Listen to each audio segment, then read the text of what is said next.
তো ভিউয়ার্স, আজকে আমি শেয়ার করব সাবুদানা দিয়ে পায়েস রেসিপি।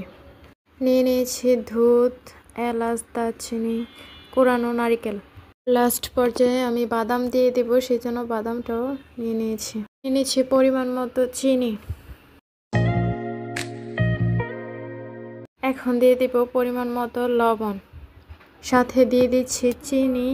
এটাকে আমি ভালোভাবে দুধের সাথে মিক্স করে নেব, কিছুক্ষণ নাড়িয়ে চাড়িয়ে।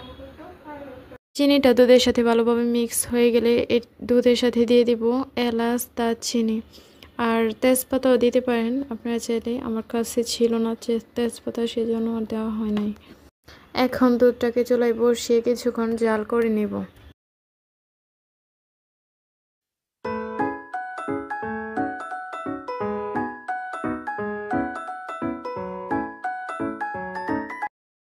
দুধটা ভালোভাবে জাল করে নেওয়ার পর আমি এটার মধ্যে সাবুদানাগুলো দিয়ে দিব।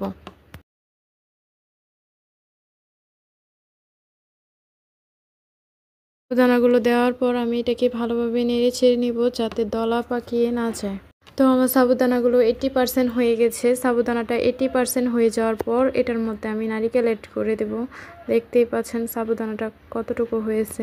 নারিকেলগুলো অ্যাড করে আমি এটাকে আরও প্রায় 3 থেকে 4 মিনিটের মতো জাল করে নিয়ে আমি একটা ঢাকা দিয়ে রেখে দেব, তাহলে বাকিটুকু সিদ্ধ হয়ে যাবে।